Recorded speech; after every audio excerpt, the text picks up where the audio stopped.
여러분, 안녕하세요. 기술을 통찰하고 투자로 연결하는 R&D랩에서 절대 놓쳐선 안 될 기술주를 집중 분석합니다. 지금부터 여러분과 함께 살펴볼 기업은 작지만 강한 기술력으로 주목받고 있는 삼화전기입니다. 커패시터, 그거 콘덴서 아니야? 하고 지나치셨다면 오늘 이 이야기는 아마도 여러분의 투자 인사이트를 완전히 바꿔놓을지도 모릅니다. 2024년 이 회사는 조용히 그러나 분명하게 역사적인 한 해를 보냈습니다. 그리고 2025년 한 단계 더 점프하기 위한 준비가 시작됐죠. 먼저 삼화전기의 2024년 실적은 단순히 잘했다는 표현으로는 부족합니다. 전장용 하이브리드 커패시터와 SSD용 S캡 제품이 시장에서 본격적으로 성과를 내며 매출은 전년 대비 27% 증가한 2,573억 원, 영업이익은 무려 284% 증가한 301억 원을 기록했죠. 그야말로 실적 퀀텀 점프였습니다. 이 수치는 단순한 숫자가 아니라 삼화전기가 제품 기술력과 시장 수요를 정확히 읽고 대응했다는 증거이기도 합니다. 특히 AI 서버, 데이터 센터의 수요 급증 속에서 S캡2와 같은 업그레이드 제품은 고객사의 안정성과 효율성 요구를 동시에 충족시켰고 이는 실적에 바로 반영되었습니다. 그렇다면 2025년은 어떨까요? 이 회사의 사업 계획은 놀라울 만큼 단순하고 강력합니다. 기존 월 300만 개였던 생산 능력을 1000만 개로 무려 3배 이상 확대하겠다는 것입니다. 이는 단순한 생산량 증가가 아니라 글로벌 전장 및 AI 시장의 핵심 부품 공급사로 포지셔닝하겠다는 전략적 선언입니다. 게다가 기술력의 중심에는 독자 양산 중인 하이브리드 캡, 공동 개발 중인 S캡2, 그리고 AI 서버 전용 SSD 대응 제품들이 자리 잡고 있습니다. 삼화전기는 더 이상 단순한 전자부품 조립 회사가 아닙니다. 소재부터 설계, 신뢰성 테스트, 고객사 맞춤형 대응까지 수직 계열화된 강한 체질을 갖춘 부품 전문 기업으로 진화 중입니다. 기술 개발 측면에서도 주목할 점이 많습니다. 단순한 커패시터가 아닙니다. 고온 환경, 급격한 전류 변화, 높은 출력 밀도를 견디는 고신뢰성 제품이 되어야 하죠. 이를 위해 삼화전기는 S캡2의 양산 테스트를 미국 전장기업과 함께 진행 중이며 이미 5,600만 달러 규모의 장기 공급 계약을 따낸 바 있습니다. 시장은 아직 작지만 성장 속도는 압도적입니다. 특히 전장 부품은 한번 채택되면 장기 납품이 기본입니다. 즉, 지금 기술이 채택되면 향후 수년간 안정적인 매출이 이어질 가능성이 크다는 뜻이죠. 그렇다면 여러분이 투자자라면 어떤 시그널을 눈여겨봐야 할까요? 바로 기술 진입 장벽, 고객사 확보, 생산 능력 증설 이 세 가지입니다. 삼화전기는 이 세 가지를 모두 동시에 달성하고 있는 드문 기업입니다. 이 기업의 2025년은 단순한 확장이 아니라 글로벌 시장에서 점유율을 확보하고 브랜드를 각인시키는 시기입니다. 특히 AI 서버, ESSD, 전장용 커패시터라는 고부가 가치 시장에서 주도권을 확보한다면 단순한 매출이 아니라 밸류에이션 자체가 재평가될 가능성도 큽니다. 마지막으로 하나의 질문을 던져봅니다. 기술은 이미 나왔고 고객사도 확보됐고 생산도 늘어난다. 그렇다면 주가는 언제 움직일까요? 답은 간단합니다. 시장이 그 사실을 인지하는 순간입니다. 그리고 지금은 그 전조가 만들어지는 시점입니다.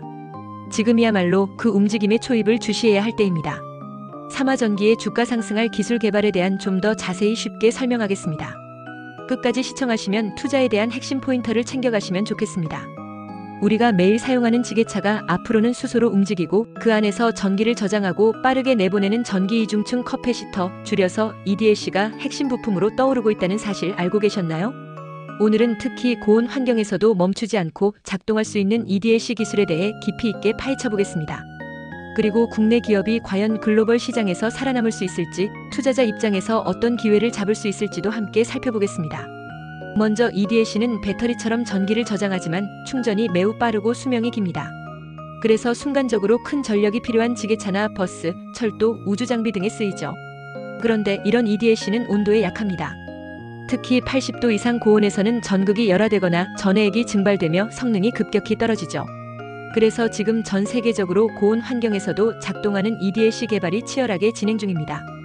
이 분야의 글로벌 선두주자는 단연 일본의 파나소닉과 니치콘입니다. 파나소닉은 전해액에 특수 첨가제를 넣어 증발을 막고 활성탄 표면을 개질해서 전도도를 높이는 기술을 갖고 있습니다.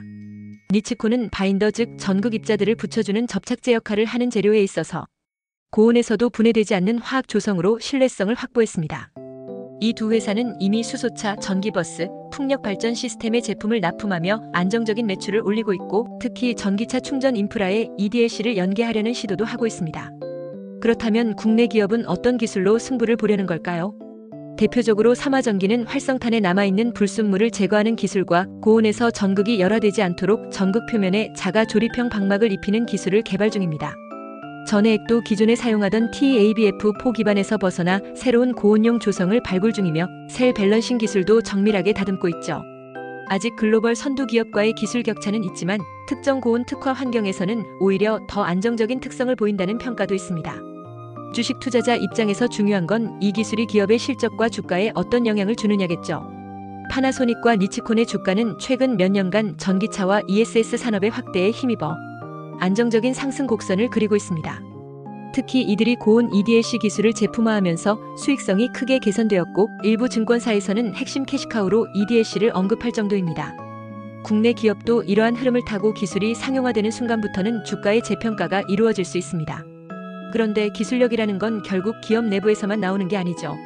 국내에서는 카이스트와 서울대 재료연구원을 중심으로 고온 EDLC용 전극 소재, 바인더, 전해액 개발이 활발히 이루어지고 있고 CNT 분산 기술, 질소 도핑 기술 등도 연구되고 있습니다.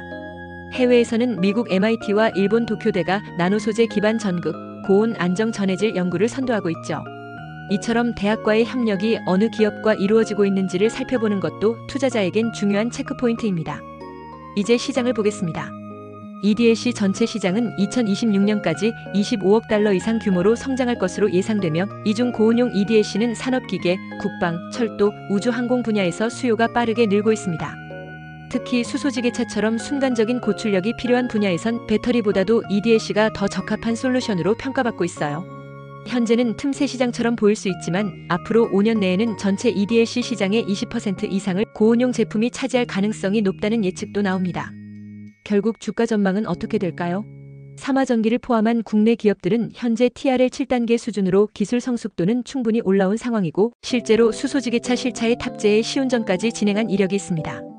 향후 산업용 파워 시스템의 납품이 확정된다면 단기적으로는 주가 급등이 가능하고 중장기적으로는 글로벌 고객사와의 계약 여부, 해외 인증 획득 여부에 따라 지속적인 재평가가 예상됩니다.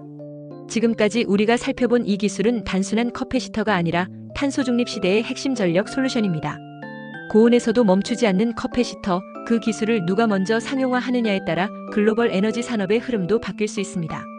이 기술의 흐름을 잘 따라간다면 투자자 여러분에게도 큰 기회가 될 수 있습니다.